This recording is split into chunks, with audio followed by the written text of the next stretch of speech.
नमस्कार दोस्तों, स्वागत है आपका एक बार फिर से हमारे इस चैनल द शिव चैनल पर। माँ भगवती दुर्गा की कृपा सदैव आप और आपके समस्त परिवार पर बनी रहेंगी। दोस्तों, पितृपक्ष में जो एकादशी आती है उस एकादशी को इंदिरा एकादशी कहा जाता है। शास्त्रों में ऐसा कहा गया है कि इस व्रत को धारण करने से, भगवान श्री विष्णु की पूजा करने से भगवान श्री हरि विष्णु की कृपा तो मिलती ही है, इसके साथ ही पितरों का आशीर्वाद भी आपको प्राप्त होता है। शास्त्रों के अनुसार जिस प्रकार से आप भगवान श्री कृष्ण की पूजा आराधना एकादशी के दिन करते हैं, इंदिरा एकादशी के दिन उसी प्रकार से श्रद्धापूर्वक अपने पितरों का स्मरण भी करना चाहिए। ऐसा कहा जाता है कि इस दिन ब्राह्मणों को सम्मानपूर्वक घर बुलाकर भोजन करवाने और सामर्थ्य के अनुसार दान पुण्य करने हमारे पूर्वज प्रसन्न होते हैं और हमारे पूर्वजों का आशीर्वाद हमें प्राप्त होता है। और जब भगवान श्री हरि विष्णु के साथ ही पितरों का भी आशीर्वाद प्राप्त हो जाए फिर तो जीवन में कोई भी कार्य हो उसमें रुकावट नहीं आती है। पितृ दोस्तों से भी मुक्ति मिल जाती है और सभी कार्य निर्विघ्न रूप से पूर्ण होते हैं। जीवन में सफलता की प्राप्ति होती है, सुख समृद्धि की प्राप्ति होती है, संतान की प्राप्ति होती है, विवाह में आ रही बाधाएं दूर होती है। घर में अगर मांगलिक कार्य रुके हुए हैं पितृदोष की वजह से, तो पितरों की कृपा से मांगलिक कार्य भी निर्भीक रूप से संपन्न होते हैं। इसलिए पितृपक्ष में आने वाली एकादशी विशेष रूप से बहुत महत्वपूर्ण होती है, क्योंकि इस दिन भगवान श्रीहरि विष्णु के साथ हमें पितरों का भी आशीर्वाद मिल जाता है। तो आज के वीडियो में आप जानेंगे कि इंदिरा एकादशी कब है। आश्विन मास की कृष्ण पक्ष की एकादशी थी, कब प्रारंभ हो रही है, कब समाप्त हो रही है, व्रत हमें कब धारण करना है और पारण का यानी कि व्रत खोलने का शुभ मुहूर्त किया है। हमें किस प्रकार से आज के दिन पितरों की पूजा करनी चाहिए, किस प्रकार से भगवान श्री विष्णु की पूजा करनी चाहिए, किन वस्तुओं का दान करना चाहिए और कौन से मंत्रों का जप करना चाहिए। इसके अलावा व्रत के नियम क्या होते हैं, पूजा विधि क्या होती है, संपूर्ण जानकारी आपको आज के वीडियो में मैं शेयर करने वाली हूं। तो बहुत महत्वपूर्ण है आज के वीडियो, इसे पूरा जरूर देख लीजिए और अच्छी लगी वीडियो तो लाइक भी जरूर कीजिए, क्योंकि आपके लाइक्स, आपके कमेंट्स मेरे लिए बहुत महत्वपूर्ण होते हैं। ये एकमात्र जरिया है जिनसे मुझे पता चलता है कि आपको ये वीडियो अच्छी लगती है और आपके लिए यह वीडियो उपयोगी है। तो अगर वीडियो अच्छी लगे तो लाइक तो जरूर ही किया करें। इसके साथ ही कमेंट बॉक्स में माता रानी के नाम का जयकारा भी जरूर लगाएं। इससे आपको सकारात्मक ऊर्जा की प्राप्ति होती है। और अगर आपका कोई भी सुझाव हो, कोई भी प्रश्न हो या कोई भी विशेष वीडियो देखना चाहते हैं तो उसके लिए भी कमेंट बॉक्स में जरूर लिखें। और चैनल पर पहली बार आए हैं, अगर अभी तक आपने चैनल को सब्सक्राइब नहीं किया है तो आज की वीडियो अगर आपको अच्छी लगी तो चैनल को सब्सक्राइब करके बेल आइकन को जरूर प्रेस कर लीजिए। इससे ये होगा कि इस चैनल पर जो भी नई वीडियो अपलोड होंगी उनकी नोटिफिकेशन आपको सही समय पर प्राप्त होगी। दोस्तों, इंदिरा एकादशी का व्रत पितृपक्ष के दौरान पड़ता है, इसलिए मृत्यु को शांति के भी कुछ नियमों का पालन करने की शास्त्रों में बात कही गई है। व्रत का आरंभ करने से पूर्व दशमी तिथि में पवित्र नदी में तर्पण करना चाहिए और स्नान करने के बाद ब्राह्मणों को भोजन करवाकर स्वयं भोजन करना चाहिए।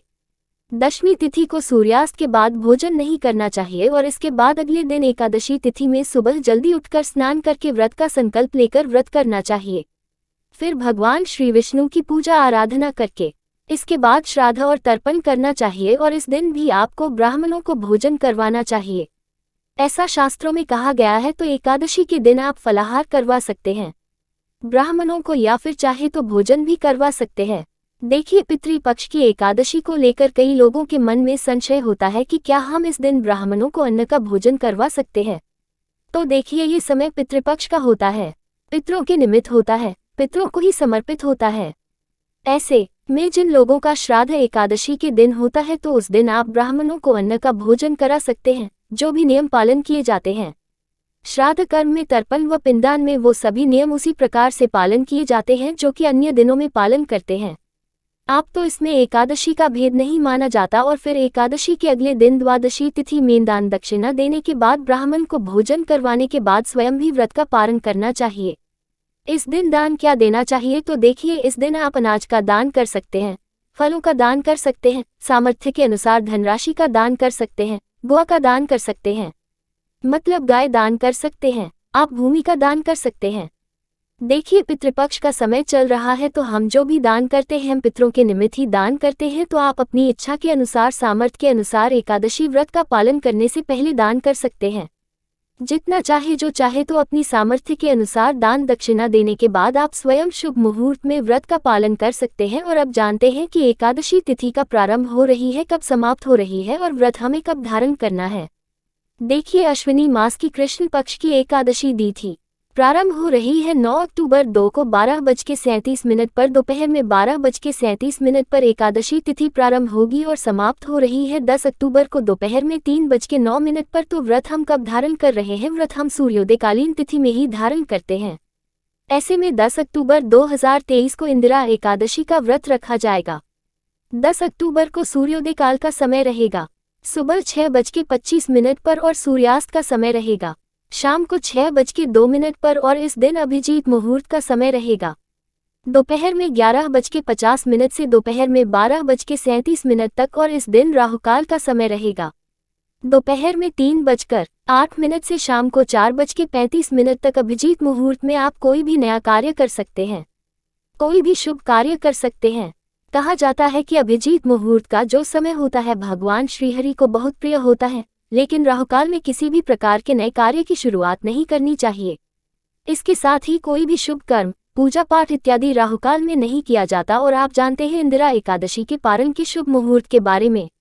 देखिए, एकादशी का व्रत हमेशा द्वादशी तिथि में किया जाता है और द्वादशी तिथि प्रारंभ हो रही है 10 अक्टूबर को दोपहर में 3:09 पर और समाप्त होगी 11 अक्टूबर को शाम को 5:37 पर। तो एकादशी व्रत का पालन किया जाएगा 11 अक्टूबर 2023 को और पालन का शुभ मुहूर्त आपको प्राप्त हो रहा है सुबह 6:25 से सुबह 8:40 तक। तो 10 अक्टूबर को इंदिरा एकादशी का व्रत रखा जाएगा और 11 अक्टूबर को व्रत का पारण होगा। 9 अक्टूबर को 10वीं तिथि के नियम का पालन आपको करना है।